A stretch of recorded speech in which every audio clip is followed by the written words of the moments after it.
I spent so many years of people judging that I honestly question their taste.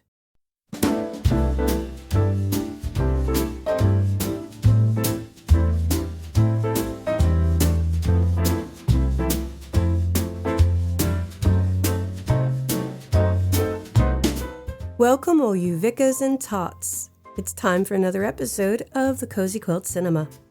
I'm Michelle. And I'm Beth. Knickers on inside out, mascara already gone, and we haven't even started.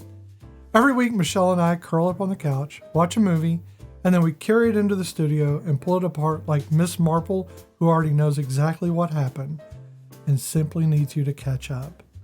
It's not a critical review, though we will be critical. Pull your mama's crochet throw from the blanket ladder and throw yourself into the blanket fort. We put Singleton under dietary requirements. Nobody puts baby in a corner. You hurt my head some days. It's kind of my goal. It's goals in life. So, how was your week? It was actually fairly good.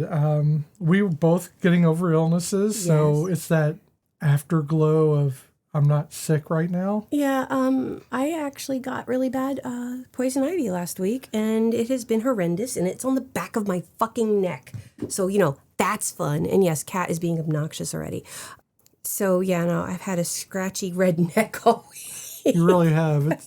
Yours get very serious, and I feel like they're life-threatening. They're not, very though. worried I about haven't. As long as it's not infected, it's not life-threatening. It's just obnoxious. No, I'm just saying I get very worried when I see they're you get it. disgusting and weepy and But we did gross. find something that really works. Yes. Okay, we're not a sponsor, but this stuff is called Zanfel, and it has these little micro wax beads in it, and it literally, it's like a soap, and it kind of bonds with the earth oil of the poison ivy and the poison oak and stuff. Xanafel or something like that. Yeah, it is amazing, guys. It is fantastic.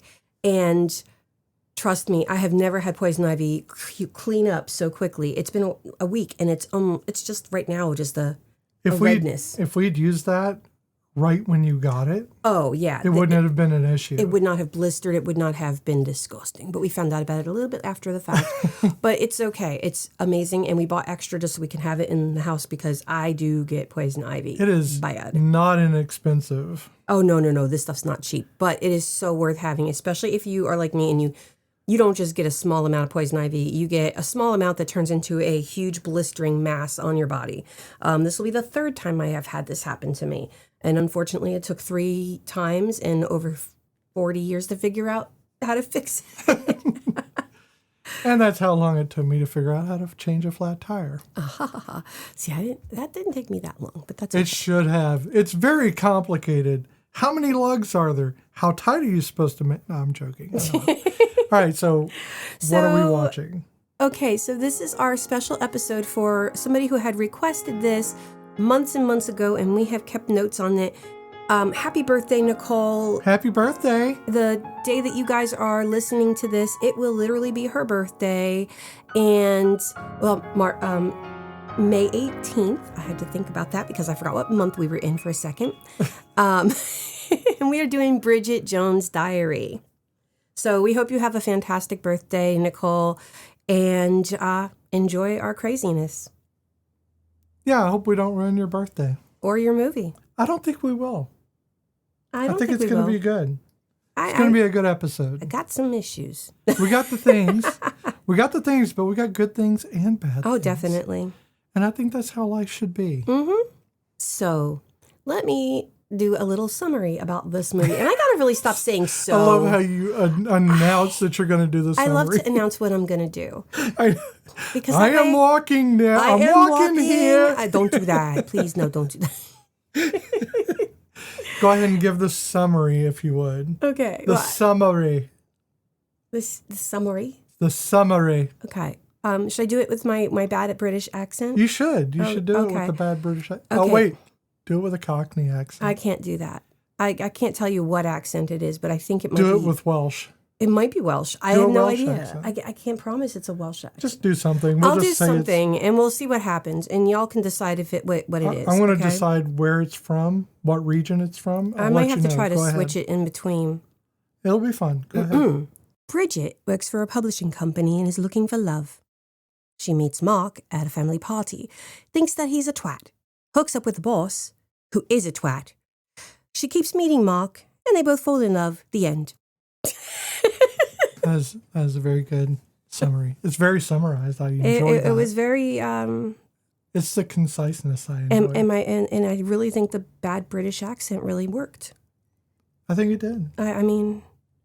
So that was actually one of my clues last week. Renée Zellweger, she was so invested in her accent that she practiced it constantly, even when they weren't filming, to the point that when they were at the after party, Hugh Grant didn't realize it was her that he was hearing across the room. That's funny. Yeah, because he had not heard her American voice, which kind of makes me go, huh?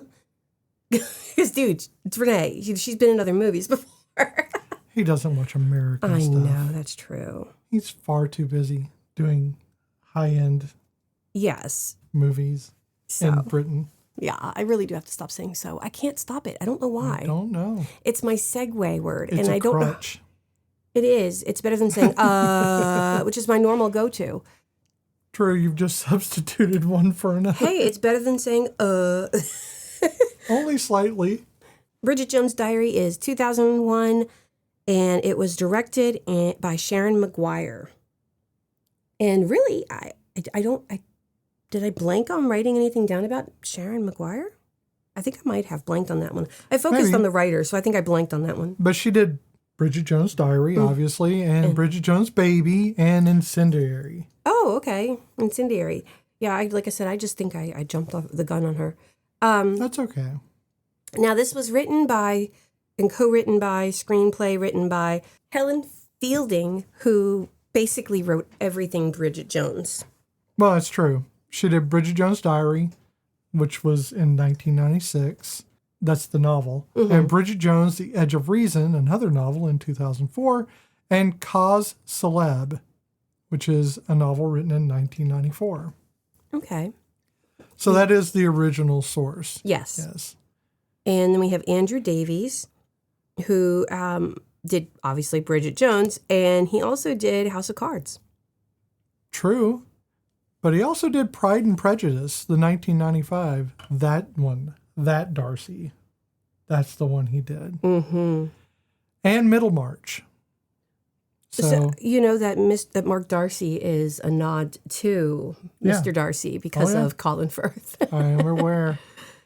Okay, and then we have Richard Curtis, who I have to admit I love because he has done so many great things.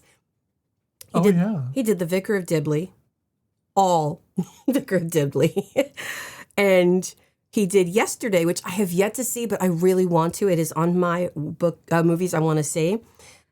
Love Actually, which while problematic, we love it, and he did one of my favorite heartbreaking episodes of Doctor Who, Vincent and the Doctor.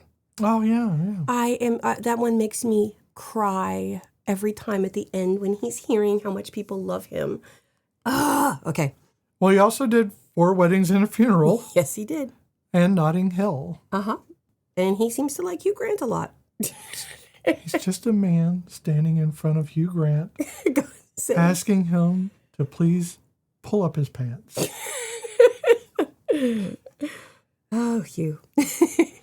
Okay, so this movie stars Renée Zellweger. That is true. She plays Bridget Jones. She's in Jerry Maguire. Mm-hmm. Chicago, which we did. Judy. Oh, yeah, Judy. I forgot about Judy. What else was she in that we did? Empire Records. Oh, I forgot about Empire Records. She was also in Cold Mountain, which we happen to live near. And Cold Mountain was an excellent movie. Yes, it was. Just a really good movie. And weirdly enough, Me, Myself, and Irene, which while a lot of people don't like that movie, I actually appreciated the chaos of that movie. Okay. It reminds me of, I can't even explain it. It just, I think about it weird ways. Have I seen that movie? I think I've only seen it once, but my brain goes back to it in weird ways. I don't know that I've seen it. Perhaps we'll have to put it on and talk about it. Oh, yeah, maybe. Okay, Colin Firth, the man, the myth, the legend. The Mark Darcy. The Mark Darcy of it all. He was in Pride and Prejudice. Yes, he was. Yes, he's playing another Darcy. The King's Speech. Mm-hmm. A Single Man. Mm-hmm. And The Kingsman, which I Yes. just watched like maybe a month or two ago. I know. And it was good. It was I good. enjoyed it. I had Yeah. a good time with it. I think we might need to do that one. Don't for have to this. be serious about it. It's just a fun. Oh, it is a fun It's a movie. fun little spy, kick-ass little movie. Are there sequels to it? I think there are. There are, but Colin Firth will not be in them. But he was really good in this, and I was like, holy crap! Colin Firth is an action character? I know I wouldn't have put that together, but also Kind of hot. kind of see it. The man just gets better and better looking too. Oh, yeah. He is. Oh, I love him. And then we have Hugh Grant. Oh wait, I'm sorry, I didn't do. Colin Firth was also in Nanny McPhee with Emma Thompson, True. and Love Actually with Emma Thompson. True. So also Hugh Grant You're going to was in. see a lot of bleed over because, UK production. Trust me, I'm has about to get everyone in dirty it. in a minute. So okay. Okay. Not dirty, but you know what I mean. Okay, because you know how I love my crossover groupie things. Okay. First, we have Mr. Daniel Cleaver, played by Hugh Grant. He was in the recent Wonka movie with Timothée Chalamet. He was an Oompa Loompa. He was the Oompa Loompa. That's what I hear. Yeah, I never saw it. It's actually not bad. It's young Willy Wonka. Yeah, So it's I like a really prequel. don't have a desire, but okay. It's not Gene Wilder, but honestly, I think he does a better homage to Gene Wilder's Willy Wonka than he does to Johnny Depp's. I mean, there's no way to do both. Well, I mean, some people, I could see it. It's just a lot of weirdness, but it's Willy Wonka, so it's supposed to be weird. He was also in a movie dear to us in a weird way, Dungeons and Dragons. Yeah, Honor Among true. Thieves. He played Forge, you douche. He also did 4 Weddings and a Funeral, Yes, he did. Notting Hill, Love Actually. and one I really liked, About a Boy. Oh, About a Boy was good. Yeah. Yes. So my little weirdness of weird is we will not address the ginormous, transphobic elephant in the room, but we're going to talk a tiny, tiny bit about Harry Potter.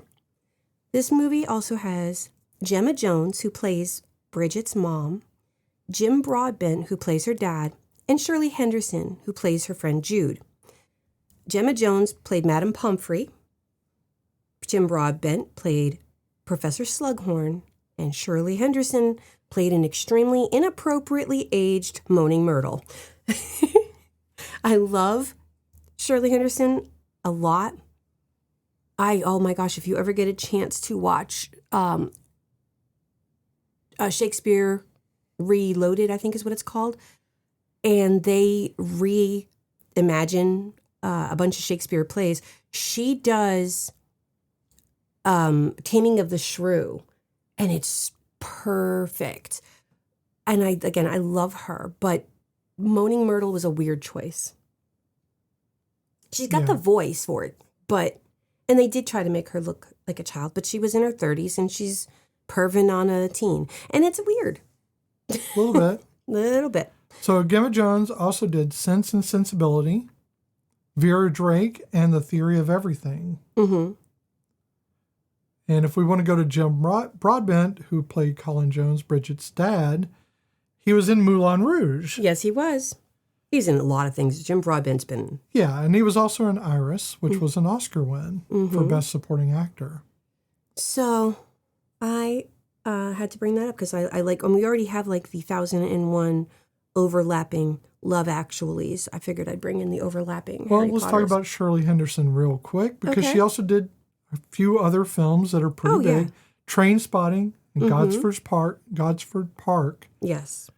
And she also did an episode, Of Doctor Who. sure, but an episode of Death in Paradise. She did. I forgot about that. She was that inspector lady who came Right. in. Right. Oh, I forgot she was in that. She was very off-putting in that one. I love Death in Paradise. Guys, it is such an underrated show for Americans. I mean, I'm pretty sure the British love it because it's had so many seasons.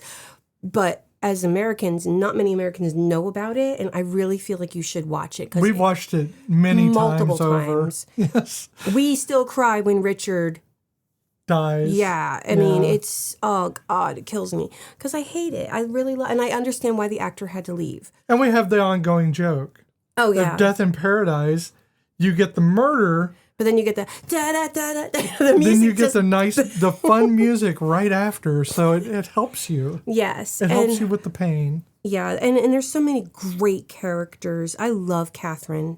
She is definitely one of my favorite characters on the show. Because she's there through the whole thing. True. Okay. Do you have anybody else? Nope, that was it. I kept it short and sweet. A couple more. I got Sally Phillips, who as Sharon Chazer. Smack the Pony, Miranda and Wild Child. I forgot she was in Miranda. Yeah. And James Callis, who played Tom, the one hit wonder. He was in Battlestar Galactica. Hated him in that.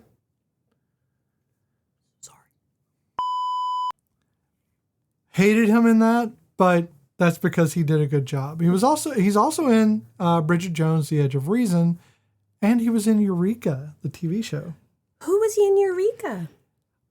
He was in there for like a couple of years. Who the hell was he? I don't know. I've seen Eureka 100 times, and I could not tell you who he is in it.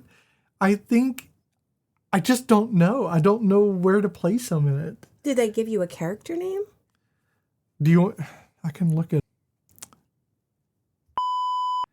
Okay, so I looked it up. He plays Trevor Grant. He is the guy from Back in Time when they get knocked back in time. Okay. That's why I didn't recognize him. First of all, he's clean shaven and he's got his hair short. Both things throw me off because in Battlestar Galactica was not the case, and neither was it in this movie. Mm-hmm.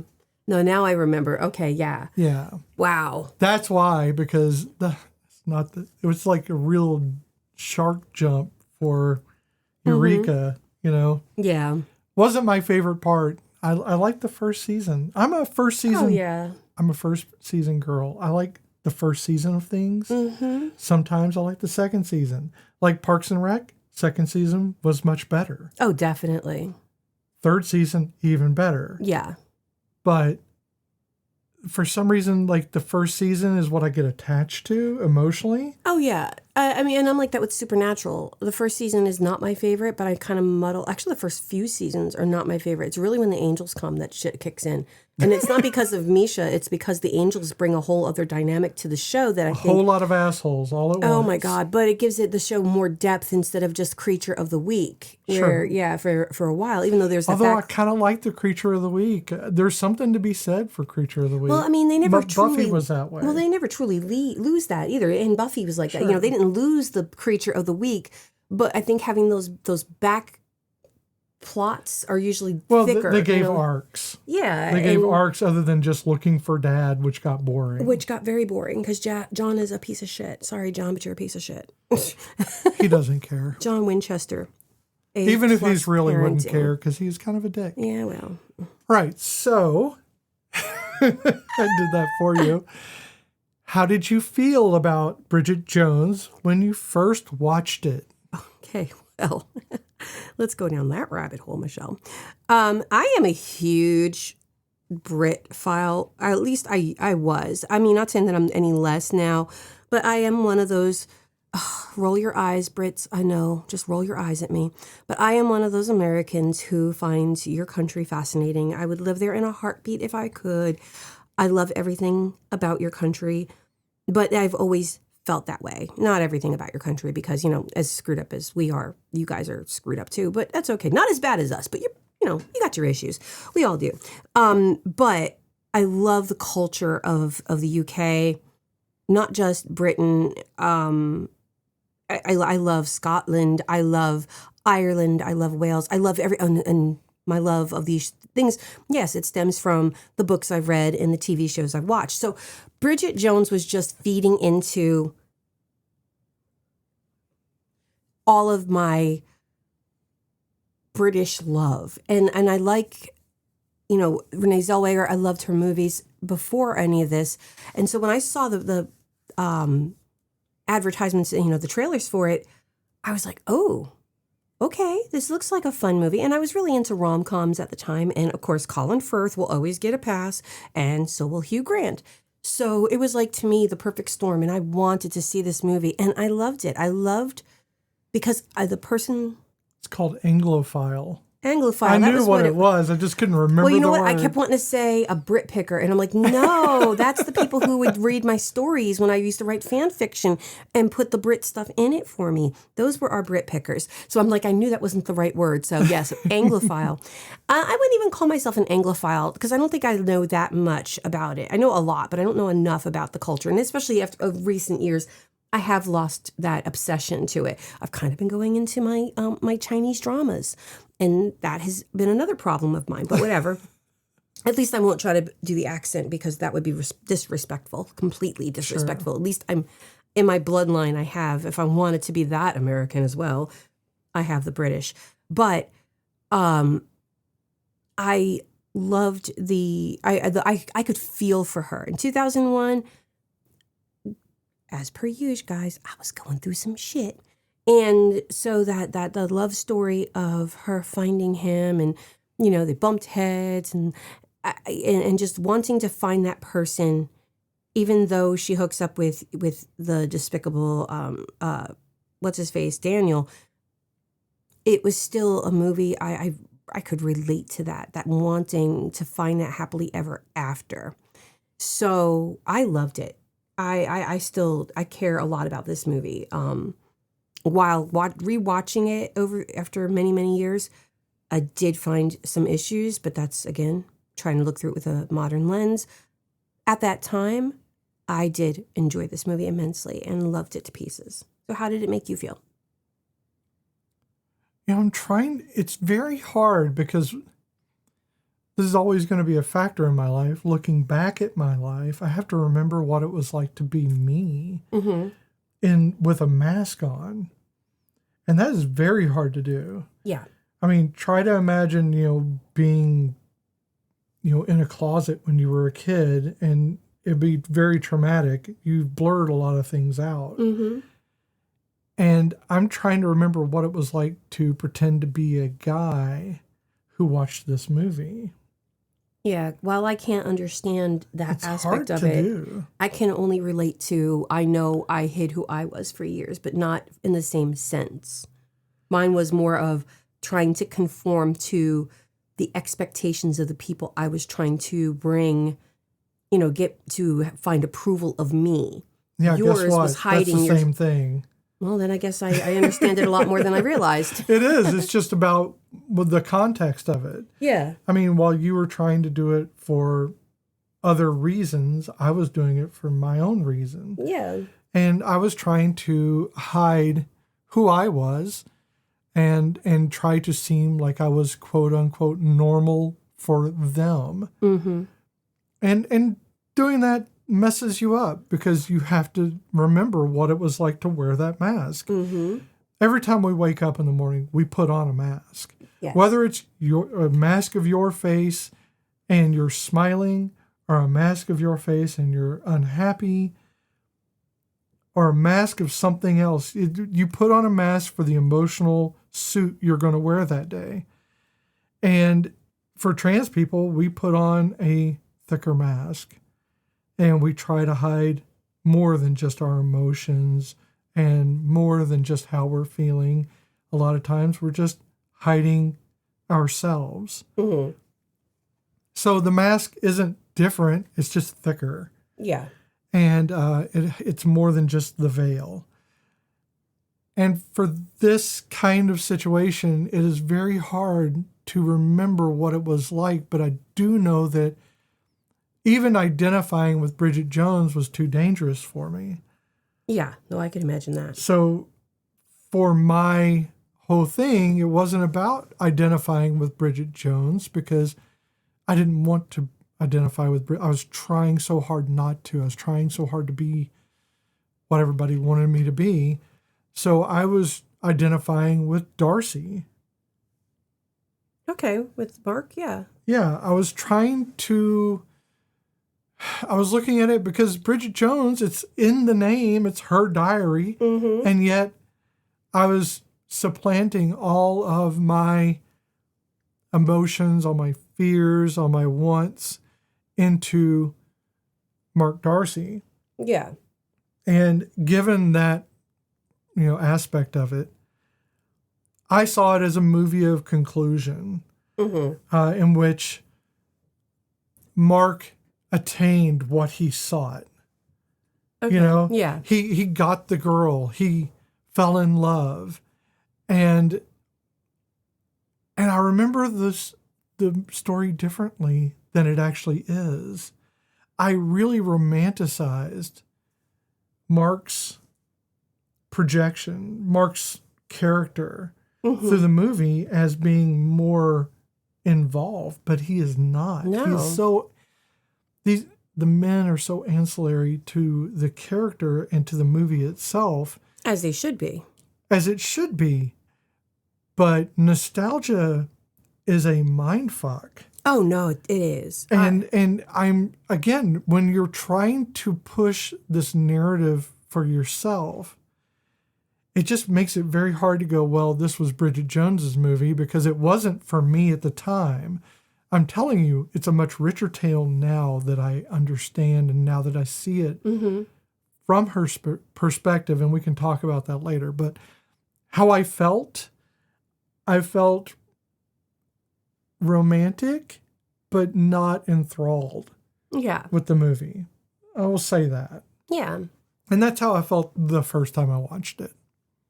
I mean, that totally makes sense, too. With the changes. And again, I feel like while I still care about this movie and I still love this movie, I see things now differently than I did as a younger person watching this and seeing, again, her wanting to find love, wanting to find somebody in her life.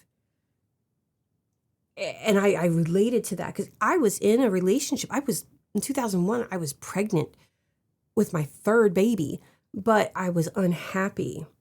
Yeah. And that relationship had been, we had been separated and then we were together, and it was up and down, and it was a constant battle, and I didn't want it anymore. I was tired.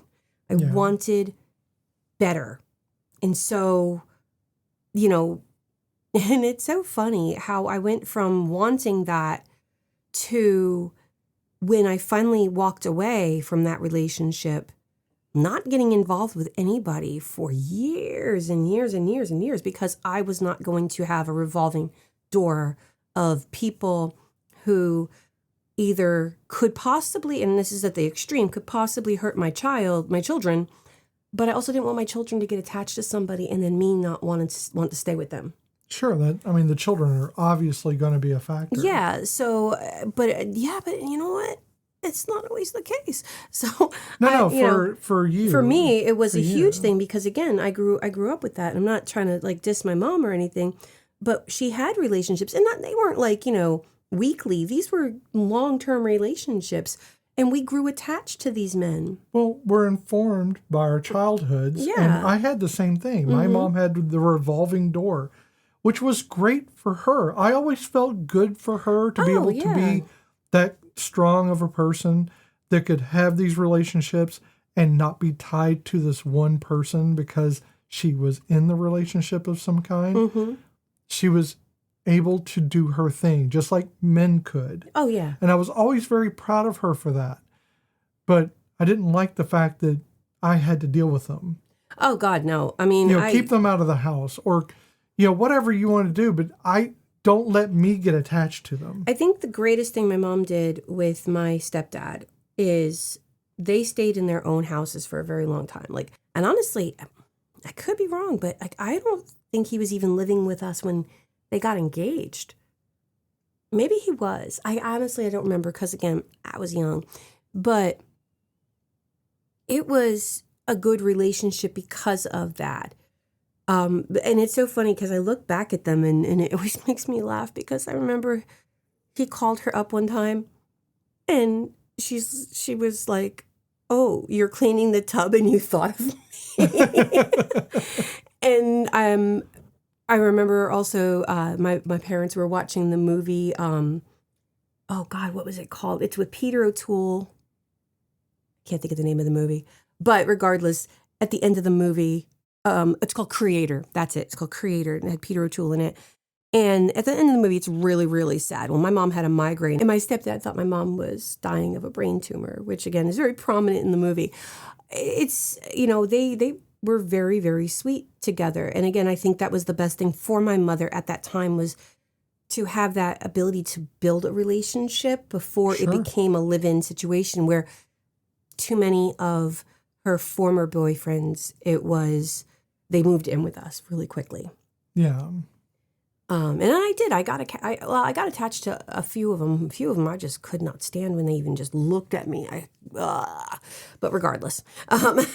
Well, Bridget Jones' diary opens on New Year's Day. Yes, it does. In 1995. She's 32, single, and resolutely not okay with it. So she begins keeping a diary. Now, she tells you at the first of the movie, and this is something I wrote down, is everyone has that moment. That one moment is that, that need for change. And I'm paraphrasing. But throughout the movie, she has several of those one moments. Mm-hmm. And you realize there is no just one moment for change. You grow as a person. And as you grow and as you figure things out or you see things from a different perspective, you have those moments, those epiphanies, or those moments of something has to change if I want to make my life better. And to move forward. Right. And that's always going to change. Your trajectory is always going to change. And I think that's what makes the character so real, so alive, is that she does have those moments all the way through the movie of, well, this is it. I'm changing, and this is the direction I'm going in. Oh, shit. Well, that's not working. Okay, I'm changing, and now this is the direction I'm going in. But again, I know we're saying change, but I really think it's more about trajectory. Yeah. She's just adjusting her trajectory. She is making changes, but mostly she's changing the direction in which she's going. Mm-hmm. And it's interesting you said that earlier because I wrote this down too during the movie because I was writing some notes today that she seems so human and so unlike the caricature I believed she was the first time I watched this. Oh, yeah. And also, it doesn't help that the trailers make her that way. They make her seem like a caricature. And you get to see all of the sloppy moments in those ads because that's what gets people in the theater. And I think I did see them before, even upon viewing the movie, that it was those sloppy moments. Mm-hmm. But watching it now, those sloppy moments seemed less sloppy moments than they were just human moments. The ability for a protagonist to make mistakes. Oh, yeah. To make mistakes which are embarrassing and not always fun for them. No. But you know what? When she made the mistakes, she owned them. I was going to say she owned them, yeah. She didn't run away and hide like her aunt. Yeah. Or her aunt. Her aunt. But she stayed. She went into the party. Yeah. She dressed, as a tart because she was right. She was going to be a bunny. But she answered the door with the mess on her, on her clothes. Mm-hmm. She owned the mistakes because they're just human mistakes. Oh yeah. She's not a perfect character, and she's not doing pratfalls for the sake of pratfalls. No, when she goes down the fireman's pole, the guy tells her, No, we weren't ready. And then the director's like, go. And so she's literally hanging on by her thighs and has no choice but to go. And so the cameraman getting bumped in the face by her ass, that was not her fault, but it became she became the literal joke or butt of the joke in that moment, but she owned it. Right. She didn't back away from it. She was embarrassed by it, sure, like anyone would be. Mm-hmm. But she didn't dwell on it, and it didn't define her. Yeah. And like even at the Tarts and Vickers party, the people who didn't get told that the party had changed, most of them were hiding. And she wasn't. No, she went. She's like, right I out. look fucking good. Yeah. And she did. Mm-hmm. And I think that's, it's about self-worth. Yes. This movie is all these small changes or small adjustments in trajectory to make that trajectory. Yeah, trajectory. You're right. Okay. I started saying it and I'm like, did I say it right? Right. Yeah, no, my brain does that on the regular. But it's the self-worth that she's aiming for. Mm-hmm. And she keeps adjusting these small micro adjustments throughout the movie, and she keeps gaining self-worth. And I think that's progress. That's what that's about. Oh, yeah. It's not even about the relationships. The relationships are a part of life, and it is a thing that people do, but it's not who she is. Her parents are kind of that showcase for her. Yes. In which their relationship defines them. And when that relationship falls apart, they no longer have a definition for themselves. Yes. Her father loses all identity. Yeah, he doesn't know what to do with himself because she's gone. Yeah, but he loses all identity, all ability to function. Mm-hmm. And it's not just that she was doing everything. He no longer knows who he is. Yeah. And then her mother also doesn't know who she is. She's following the strong hand of someone else because it's something she hasn't chosen for herself. It's something he chose for her, and she just went along with it because it was a strong hand.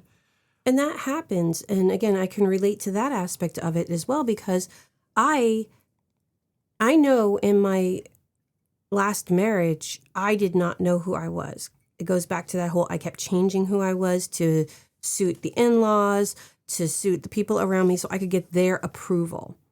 And then when we were separated, I had to find out who I was. And I took a huge step back. I mean, I was 30 and I was acting and dressing like, early 20-something because I was lost trying to figure it out. And so it took me a long time to realize I didn't need somebody to tell me who to be. And before, even before being in a marriage, you have your family telling you, you have to go to school, you have to do this for us, you have to do that for family, and you have to be this type of person. And then again, the marriage was, I was the person for him, and then I was the person for his family. And finding out that you don't need that, even though they get back together at the end, they needed each other to find out who they were. But they did find out who they were and then realized they were better people together than they were apart. And that's perfectly fine. I think we're better people together than we are apart. But yeah, no, definitely. I think that I had to find out who I was individually. Well, for them, for the parents, for Bridget's parents, they made the choice to come back. Mm-hmm. Not only did she make the choice to come back to him, but he made the choice to accept her. Yes. And in that way, they became stronger together. Mm-hmm. For us, we could both exist separately. Mm-hmm. Wouldn't be near as much fun. Oh, yeah. And I don't think either of us would attain as much fulfillment in life. And I'm speaking for us for some reason, but for me, I feel that we are a good team. We're good partners. We're good at doing things together. We definitely strengthen each other's weaknesses. But we also are able to do things alone, and we do things apart. Absolutely. And we are individual people with individual likes and styles and comforts, and we like what we like and we don't like what we don't like. And there's not a lot of, well, I like it because you like it. Yeah, there's not a lot of pandering to someone else's likes. We or like trying what we to like. do it to impress somebody. I did not have to impress your mom. She liked me the way I was. And I don't really have anybody else I need to impress anymore. It's true. So you get the worst of me, ha ha ha ha, because I don't care. No. The worst of you is still the best of everybody else. So, and I'm doing the so now. Bridget works at a publishing house, and she does it lackluster. Yeah. She drinks Chardonnay quite a bit. A lot. Her friends help out with that because they're a bunch of ne'er-do-wells. They're all in their 30s. They're all young-ish. Yeah. And they're all holding on to the 20s desperately. Mm-hmm. So she's existing inside this loop of romantic humiliation and genuine self-inventory in which she is trying to figure out her place in life. And that's at 32, man. That's where everybody is trying to figure out where they fit in. I'm too old to be a kid, but I'm too young to be taken seriously. It's so funny that's about when I was going through all of this too, but I had already had children. And like one of our children is going to be 32 this year. And it's like, wow, how young. Like I look at him and I think about how young he is. But when I was 32, I felt freaking old. But yet I was still trying to act like I was young. Well, I still kind of do that. I don't care. Because I think age is a number, and I only feel how I feel now. My body disagrees with me, but my brain is at least 13 to 50 years younger than I am. Not true. Well, she falls for Daniel. Yes, which just because, it was which a is flirtatious hookup, Well, but it's the office romance thing. It's for her, it's more romantic than it is a hookup. Yeah. For Daniel, it's obviously going to be an extended hookup. It's a booty call. Right. But she's built up in her head, much like we saw in, kind of in a different way, but the way you build up someone in your head that you don't really know is much like we saw in While You Were Sleeping. Oh, yeah. Well, you see this person every day and you start imagining things and you build them up in your head based upon what you project out of them. Mm-hmm. How they look and how they're going to act towards you. And it doesn't matter that he's her boss. She doesn't really know him. No. If she did, she probably wouldn't have had anything to do with him. And she believes the lies that were being told to her about him and his former friendship with Mark Darcy. Right. And I think that is just one of the more devastating parts of the film, is that she has been led quite easily down this road, and she feels bad for that, of believing Daniel because she wants to believe him. It makes it a lot easier to look away from his other flaws. Mm-hmm. If she can believe that he was the sweet guy who lost his wife or fiance to another man. Yeah. And you can see, though, her trauma when Mark reads the diary and leaves, because she thinks he's leaving and not that he went to go get her. I would have too, though. Because I absolutely would have Oh, I would have too, because trauma. But I think she was definitely afraid that he had read it and then that was it. He was done with her. I know we're hitting right to the end of the movie, but I want to address that too. Yeah. The looking for your shoes, the grabbing the thing, the sweater, the cardigan off the railing. Yeah. I would have done that. I would not have taken the time to go and find something to get dressed. I would have been panicked that I irreparably damaged our relationship. Well, yeah, because he's Colin Firth. No, I know. I'm saying like if it had happened, it had been you and oh no, yeah. You'd read something that I'd written and it was something that was from a long time ago and I was mad at you that day or whatever, and you marched off into the night in the cold, I would be panicked. Mm-hmm. Not just that I was losing you, but that it wasn't true. Yeah. That you're believing this thing that I told myself because I was just wanting to vent. She gets mad at me when she has bad dreams, and I'm mean to her in her dreams. You're not often mean to me in my dreams. I know, but then you wake up mad at me. But when you are, I am very angry when I wake up. I'm very hurt. And I'm like, I have no idea what's happening. I'm making a cup of coffee. I'm like, just like when why is she pissy-faced over there? Just like when the kitten bites me, it hurts my feelings. Well, you know, it hurts my feelings too, and then yet she still does it. She's so mean. I love her, though. Where is she? She's somewhere. Let her be. I don't want her to bite you. But yeah, that reaction is so raw. And I know it's played for like the comedy or for like the sloppiness of her. But honestly, I felt it was never saw that. Like, I never saw that as being part of her sloppiness. It was her desperation. Yes. Just, grab the sweater and the shoes. I think it's the camera angle that kind of throws that. Yeah. And we're going to get into that during the inclusivity and gays issue, but during the stitch count. But really for this, for me, it was just such a raw emotion to that raw panic in which you just don't think enough to like, I have to put pants on. You just go. Yeah. I mean, she did put shoes on, which was sensible. Well, she didn't at first. Came back in feet cold and said, oh, shit.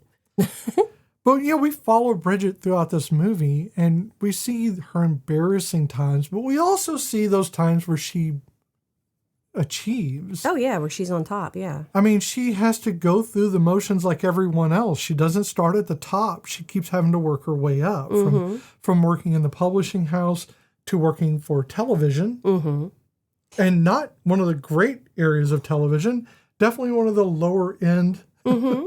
But she does a good job. And then she gets the interview because she knows Mark. And Mark likes her. Yeah. He is so hard to read. He likes her from the start, and yet he was so hard to read. I don't think he necessarily disliked her. Yeah, I don't think he liked her, but he didn't dislike her. He was bothered by the fact that his mother made him come. He didn't want to be there. He didn't want to wear that sweater. And here is a person that he vaguely remembers from childhood. Right. And is, in his mind, below him because she's portraying, I'm hungover, I'm chain smoking, and I'm drinking. I literally have a cigarette in one hand and an alcohol in the other. And now I'm dressed like an old woman. And she's talking about drinking and smoking all the time. A million years. Because she's trying to relate to him the way she would to somebody at the club. And that is not the situation. And so she misreads, he misreads, and then he comes off as callous because the man he's very clipped. And everything he says is very clipped. He's been hurt. Very hurt. But I don't think he's willing to open himself up. Yeah, and I don't think, do we know how recently he was hurt at that moment when she met him, or was it? Well, we know that it was his fiance, so it had to have been in his, I'm guessing because they said it was in their university. That they went together at university. It had to have been in the mid to late 20s. Okay, so it's been a bit, but he's very clipped and he's very... if they're he's a barrister, so... Yeah, I just didn't know how soon... Was it 6 years of university? Oh, dude. Something like that. So it probably late to, the late 20s. And I think the situation was, these old ladies are trying to set me up with somebody's daughter, and she wasn't looking her best because, again, Mom made her put that damn tapestry dress on. And that was horrible. It was horrible. And so, I get that there was a lot of miscommunication, and there was not attraction in the beginning for him. It was a bother. And I appreciate that because, it's not always going to be love at first sight. But then he gets to see her in other situations, and he gets to see her resilience. But he keeps running into her during all these events in which they have someone who in common. And that is so very British that you keep arriving to the same parties or to the same functions because they all intermingle. Within reason, yeah. I'm talking about from his childhood neighborhood. Oh, yeah, yeah. And, it also, that couple's party killed me. Oh, yeah. When are you going to have children? Our lives were not complete until we had children. No, you don't need children to complete yourself. I love my children, but children complicate things. I work with children. Children complicate things. They do. I mean, and I don't even mean the children themselves. I just mean relationships are hard. Having children involved literally puts you in it divides. You're not a team. As much as people want to think they're a team, there you are to a certain degree, but it does divide you because there is mommy side, daddy side, and kid side. And kid is going to go mommy or daddy. Or mommy and mommy or daddy. Yeah, well, and daddy, I mean, I'm just going by the basic. Okay, I'm not trying to omit different families. I'm just trying to get, there is this duality that happens when you have children. And whether it's conscious or not, nobody actually talks about how they're going to raise their children beyond infancy. They'll talk about college. They'll be like, oh, yeah, we're going to be those types of parents. Yeah, you know what I had planned? I was going to let my kids sit in a tub and play with mud pies. When I was pregnant, that was like, oh, yeah, we're going to do things like that. And we're going to let them, have fun and do. You know what? And I realized I had to clean that shit up. No, we didn't do things like that. And I am not a neat person, people. She can attest to it. But there is shit I cannot deal with. And we don't, as a whole, discuss what we're going to do when they hit this terrible twos and what they hit further on. Because you don't really know what to expect. Because you don't know what to expect. Every child is different and unique. And it does come down to upbringing. But then you have to take into consideration that they're going to be their own person, too. Well, all three of ours had radically different childhood moments. Oh, yeah. Totally different experiences. And they're very close in age. I mean, not very close in age. They're 4 years apart. But they are three individual people who have different goals and different needs and different ambitions and how they do things. Because that's just how it works. So you can't predict for any of this. But people who say that to you, that, oh, well, you're not going to have a complete relationship until you have children. Bullshit, fuck you. You can have children. We have friends who don't have children, and they absolutely love their lives. They love their lives. They have everything that they need, and they're so happy. And, I'm kind of jealous of them sometimes and the things that they get to do. We don't have children right now because, we have children, but they're all adults. And we still can't do such shit. To be fair, we're funding some. That is true. We are funding some. But also, but we're also not those people who, like they are, like our friends are, that, they can't sit still for too long. We're very content to be home. Hence our love of podcasting. And sometimes we're forced to be in the state and not travel outside of it. Well, there's that too. So Mark's, the phrase that, it kind of killed me when I saw it, when I heard it last night, is I like you just as you are. Mm-hmm. And that is like one of those moments, and you could see her face. Yeah. Literally, she was stunned. Like, and this wasn't a case of love bombing. No. He said it very quietly and very seriously. Like, don't change. You're good the way you are. Don't, I like that person. He just wanted her to know that he liked her. Mm-hmm. And it wasn't like, I'm so in love with you. He was just saying, as a person, I like you and I like who you are. It's like when we say together, we adopted this phrase from Parks and Rec because we kind of love Leslie and Ben's relationship. I love you and I like you. Right. And that is kind of our thing to each other is I love you and I like you. And that is what he's saying here. And he's not saying love, but it's implied. I like you just as you are. And she gets to say that back to him. Mm-hmm. Not right then, but at a better moment. Saying it right back at him would have been nice. But it would have been trite. And it would have been just a moment past. Her saying it after other things have happened and after her other adjustments in life, again, re-aiming her life, her trajectory, I don't know why I'm having trouble with that word. That's okay. Is sweeter. Oh, yeah. It's a sweeter moment because it's taken the time and it's not off the cuff. She makes the decision to tell him. And you can see his face almost mirror her face when he said it to her. Mm-hmm. Because you're always surprised when someone likes you for who you are. Oh, definitely. Or at least in my estimate, people are, because I never assume someone likes me for who I am. Oh, gosh, yeah. I just assume people like what I project. When people actually like me, I spend so many years of people judging that I honestly question their taste. You like me as a person? Yeah, but it's not him or her saying it's despite your flaws. Mm-hmm. It's not one of those like I love you even through your flaws. It's just I like who you are as a person. I think that's better. Oh, yeah. Saying despite your flaws means you've No. not only noticed my flaws, you've cataloged them. Exactly. I don't need that kind of shit from you. Oh, I already know what I'm about. You don't need to tell me.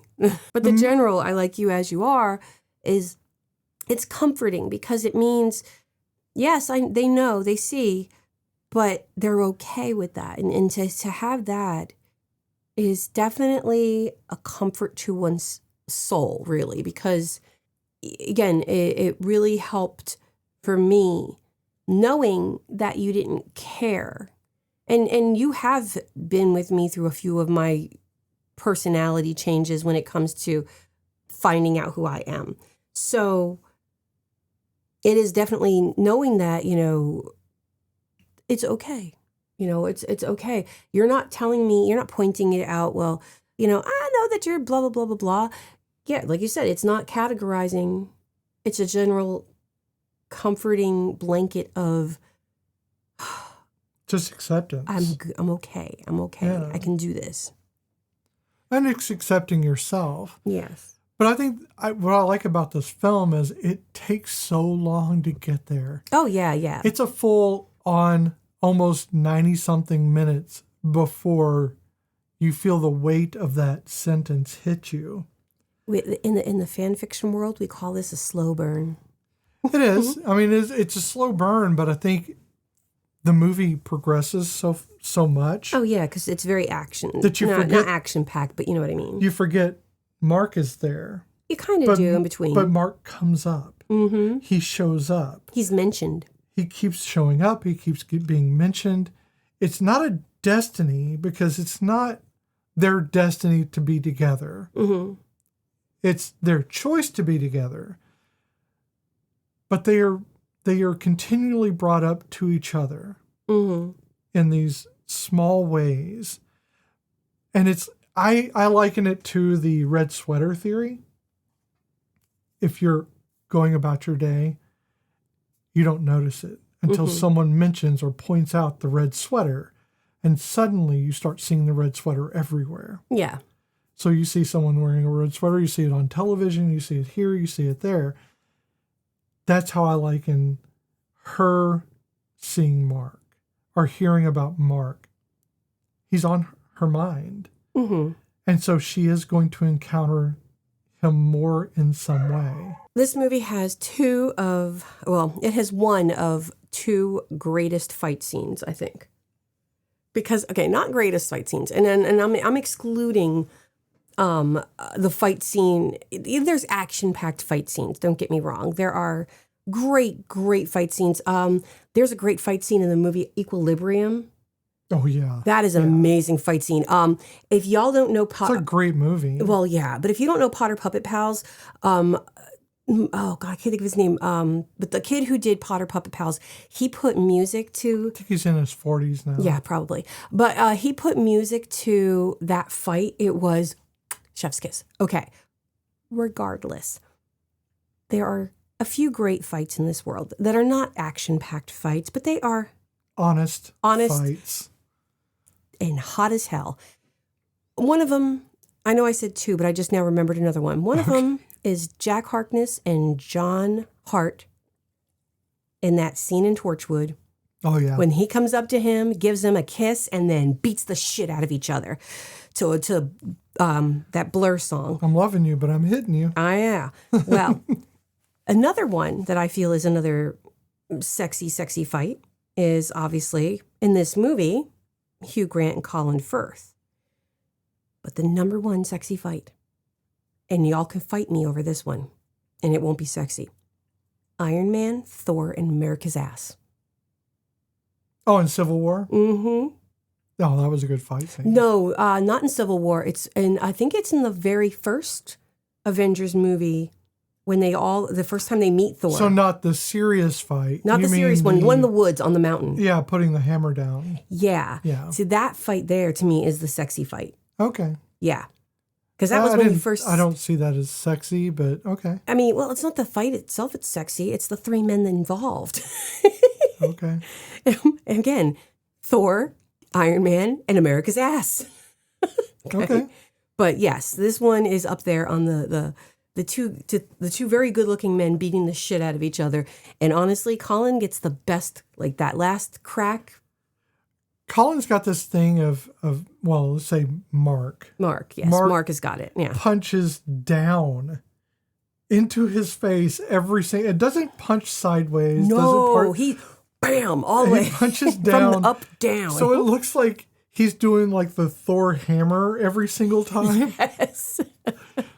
And that's what I was thinking. Like, it just like slammed him in the face with That's why I wrote Mjolnir. down.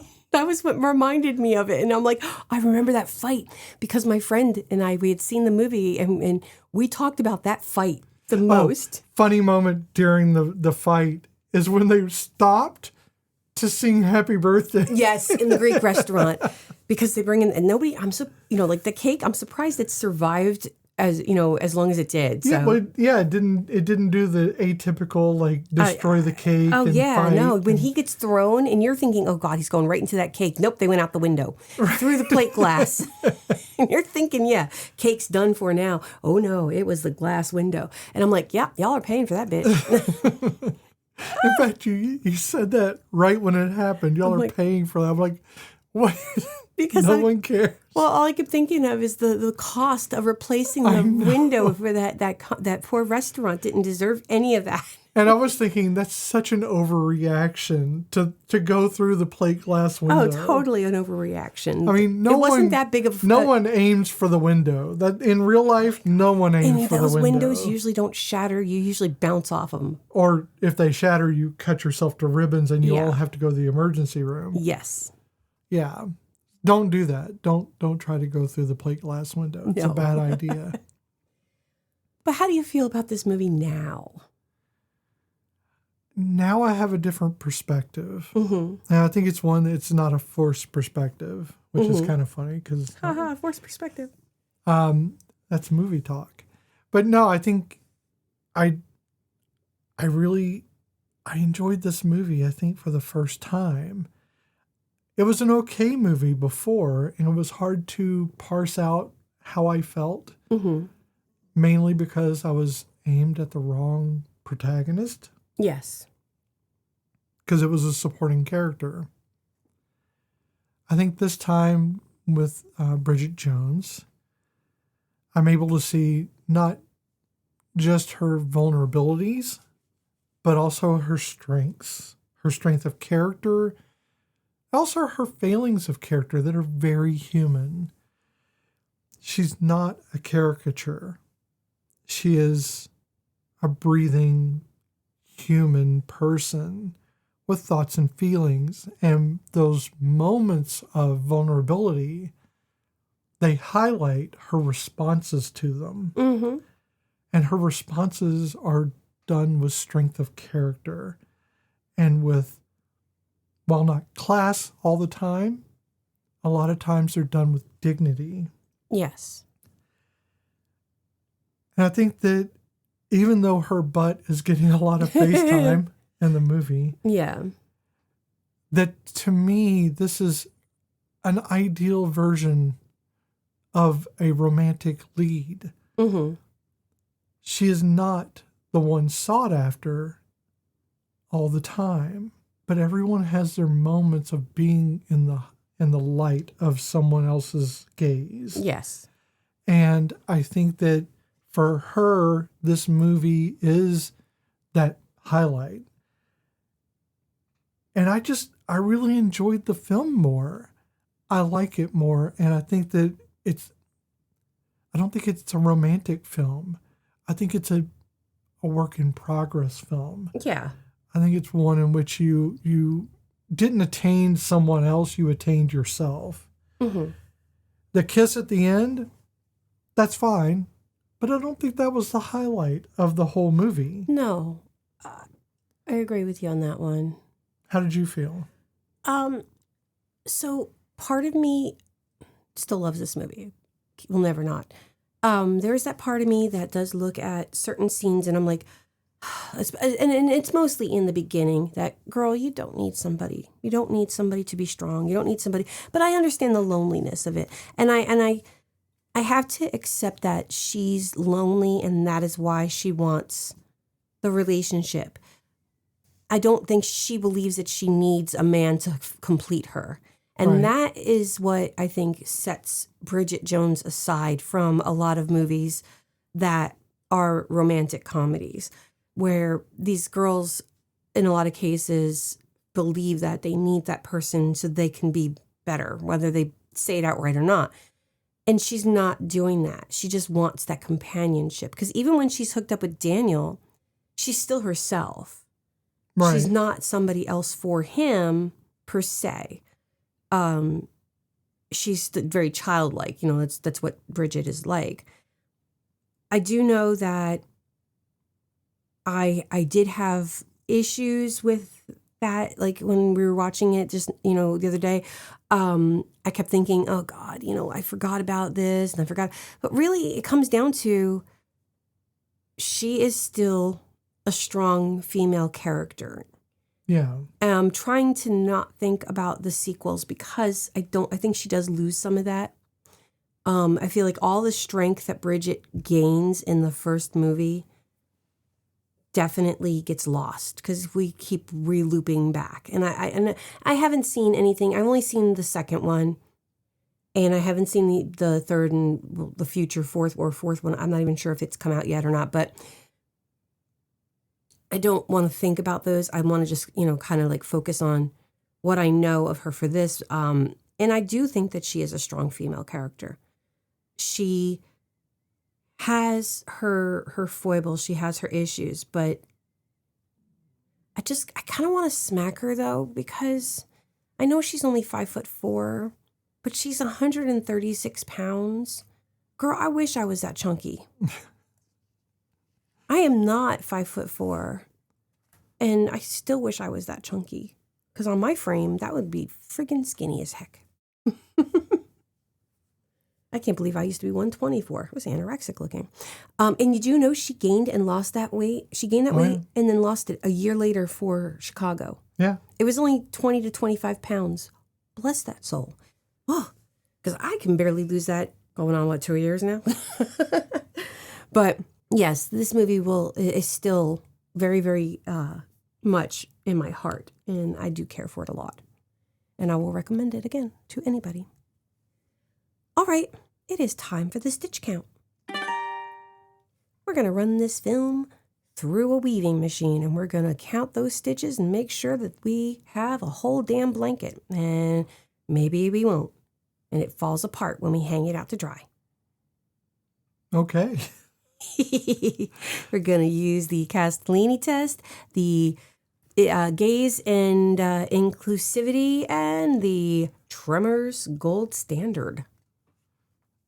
Yeah, so let's start out with the Castellini test, which is seeing if there's some feminism in this film. There have to be at least 2 named women characters with at least 5 lines of dialogue each. Well, it's a huge female cast.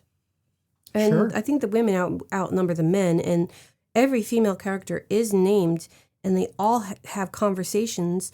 I mean, honestly, we can pretty much tuck away most of the Castellini because it does have, you got Shazza, you have Prospera, we have Jude, we obviously have Bridget, we have Bridget's mom, we have, so these are named characters that have more than 5 lines. Okay. Those characters must have a conversation, not necessarily with the other woman, either not about their partner or with their partner, future or current, and not about their relationship. That's where it gets a bit dicey because it's going to get a little harder. Because her mom talks to her about her relationship. She talks to her friends about her lack thereof relationships and or relationships. Basically, the whole movie, everybody talks about relationships.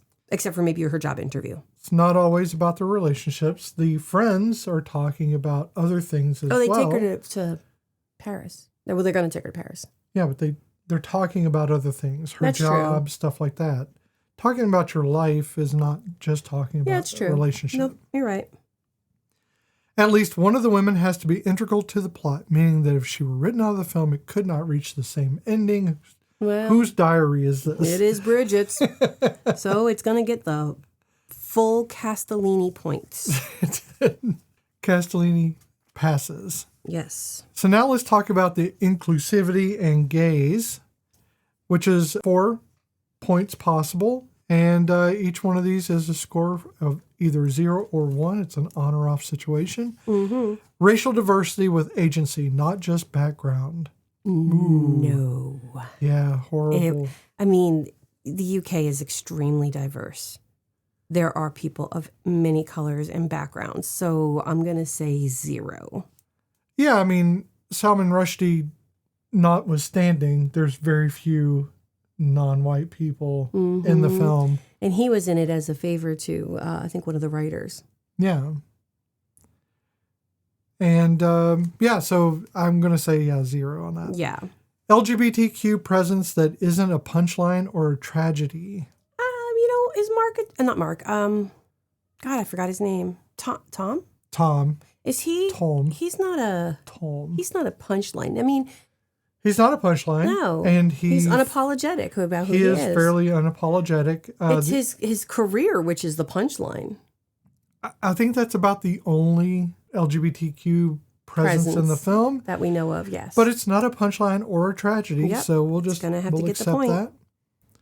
Age, body type, or disability treated with dignity. Okay, it's going to fail here. Well, yeah, and it is going to fail in the sense that, yes, Bridget herself has weight issues, and you can have issues with your own weight, but when people point out that you have a fat ass, or people point out that you're, not the typical blah, blah, blah, blah, blah, yes, that becomes an issue. Now, I'm going to say I don't think it does treat age as a problem because we do have Bridget's parents' relationship, and then they joke about, I don't want to hear about it, but who wants to hear about their parents having sex? I don't think it's an age thing. I think it's just about the parents having sex when she talks about her mom, and when her mom's trying to tell about the boyfriend. So I think that's that situation. I don't think it's an ageist thing. I think it's just ew, I don't want to know about it. No, and as far as I know, no disabilities being disrespected in this either. No. But however, body type definitely is. Yes. So the line that the American woman gives in Daniel's. Oh gosh, yeah, the one when where she says, "I thought you said she was thinner," or something like that. That was devastating. On top of finding out someone's cheating on you, to also be called fat by the person they're cheating with. Now, I'm not trying to convince you otherwise, but I'm going to throw the scenario of, okay, if we have a movie and the characters are like, I ain't dating that girl, she's a fat bitch, I don't like fat girls, or I don't like fatties, or whatever, that would definitely be a weight, discrimination. Sure. In this movie, you're not supposed to like her, and she's doing, the American lady, she's saying these things, and you're not supposed to like her in any way, shape, or form. And the people who say shit about Bridget, they are, they're not the people you're supposed to like. But I think her empowerment, I don't know, I feel like it's a different, I'm not saying it's any less, negative, but I just feel like it has a different feel. Maybe it's still, I don't think so. It's still a body type not treated with dignity. That's true. Okay, we'll go with 0 then. Camera gaze. not relentlessly sexualized or punitive. Well, it's very sexualized. It is quite sexualized and quite punitive. Mm-hmm. It often lingers, especially on Bridget's butt and thighs, Mm-hmm. stomach, when she's wearing that one shirt that you can see breasts, through. Yes. and on other people as well. But yes. And then people comment on it because, again, they'll back to the body thing. Especially during the party, the vicar and the tart and vicar's party. Yeah. So a lot of that, a lot of sexualized, punitive camera angles. Yeah. Unfortunately, yes. I mean, granted, it's part of the plot. It's part of the movie and the way it is. But that's not part of the... Whether it's part of it or not is not the issue. No, it's not. It's a fact. Sure. So now the Tremors Index. Yes, I'm kind of waffling. This goes from 0 to 4, starting with below Tremors or fails the basics to 4, which is exceeds Tremors, rare, powerful, and intentional. I'm going to say 0. Really? Okay. So give me your argument for... Go through these and tell me why these... Okay, so characters... they're not really sidelined, disposable, or punished. They just don't exist. Like, they're... Maybe not. Maybe it's not. But, let me rethink this. I was looking at the women marginalized and I missed that. Can I tell you what mine is while you're rethinking? Yeah. So, for me, it is between 1 and 2. Mm-hmm. I'm not sure which one I want to pick because there are some differences here.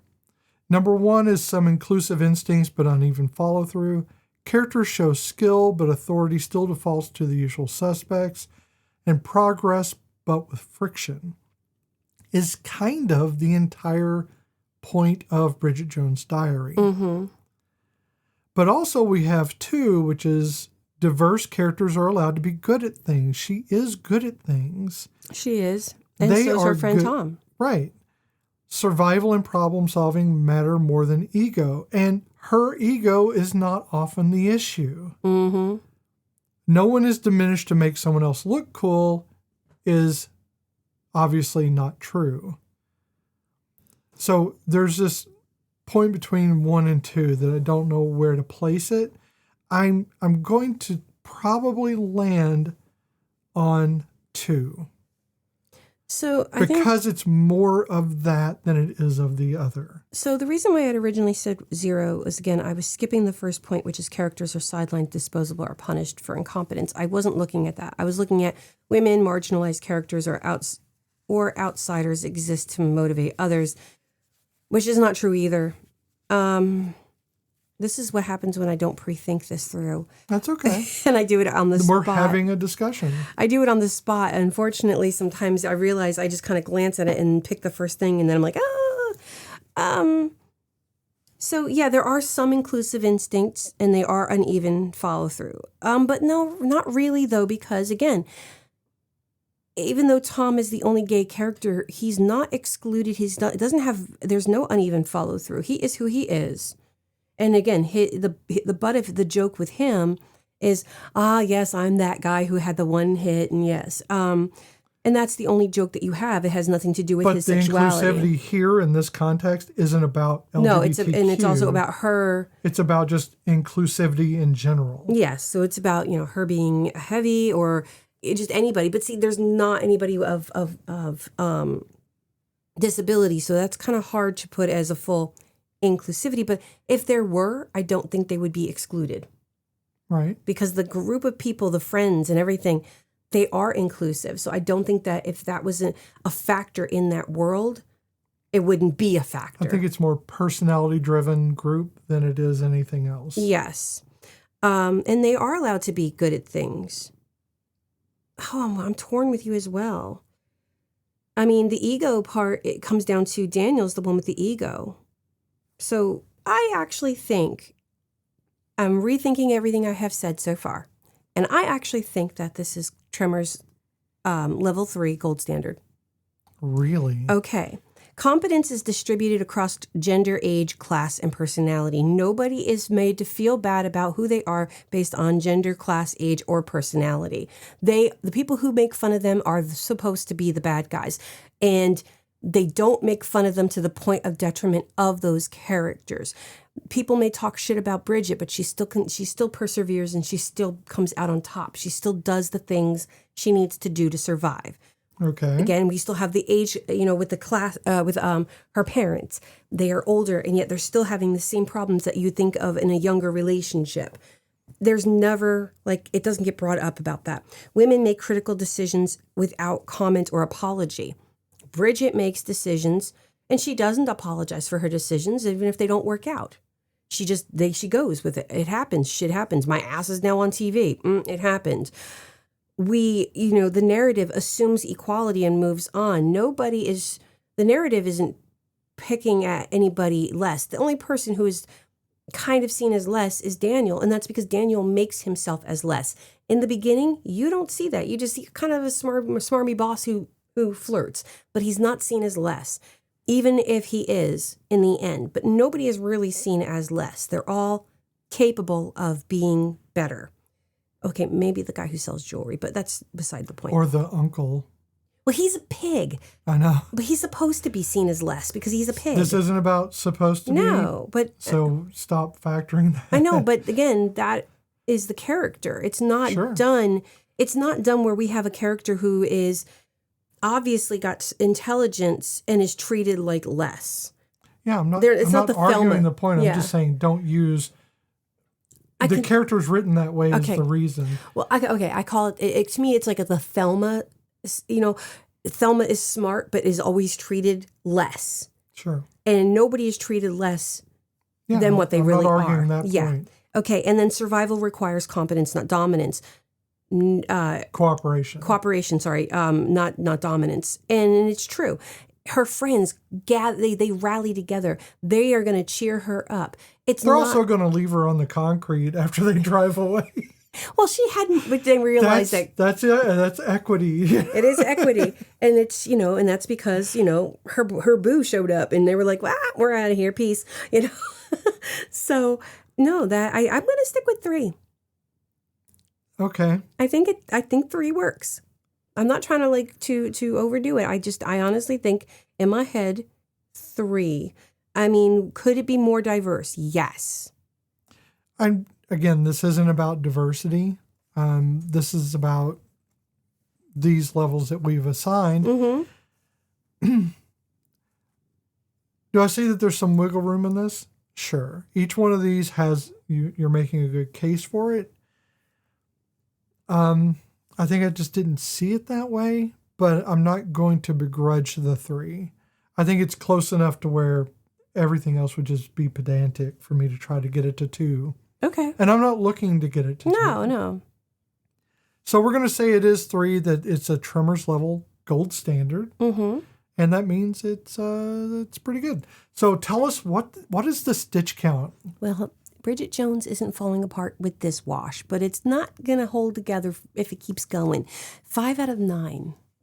If we have to wash it too many times, though. That is above average. It is above average. So let's just hope that it doesn't, fall apart, because it's definitely holding tight. I think we're sticking to the theme. Yes, we are. Well, thank you for joining us for Bridget Jones' Diary 2001. This has been Cozy Quilt Cinema with Beth and Michelle.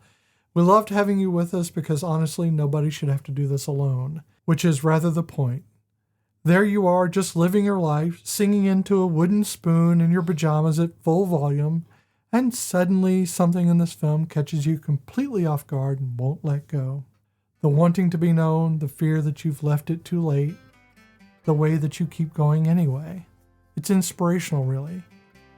And if this one moved you, made you laugh, made you sit by the phone waiting for it to ring, follow us on Instagram and Blue Sky at Cozy Quilt Cinema, or send your feedback and personal reflections to cozyquiltcinema@gmail.com. You can also find us at cozyquiltcinema.com. You can always find our episodes wherever you listen to podcasts as well. Please consider subscribing and leave a rating to help our community grow. And don't forget to check out our other podcast, Between Myth and Belief. It comes out every other week where we talk about paranormal and spooky stuff sometimes and just weird in general. So here are your clues for next time. I got a lot, guys. And this one, I'm giving you some easy clues. I want some feedback this time. This movie is one of many by this director, and this person has a very stylized way they do their movies. The young actors in this movie had never seen a typewriter before filming. The flag used in this movie is an actual Betsy Ross flag and not the one we know and love today. This film was an opening film at the Cannes Film Festival in 2012. And the female lead carries a book around. It's a sci-fi book that's titled, and it's a fake book, but it's titled The Girl from Jupiter by Isaac Clarke. And that is a play on two sci-fi writers, Isaac Asimov and Arthur C. Clarke. And those are your clues. And those were easy ones, guys. Easy. So, until next time, I don't have a catchphrase. I don't either. I usually there's a phrase in these movies, and there's nothing this time. I mean, there are phrases, but they all have their own thing. I thought you said she was thin. See, that sounds horrible. Yeah, that's horrible. I don't want that to be the end. Yeah, no. I like you just as you are. Yeah, that works. Bye. Bye. Love you, bye.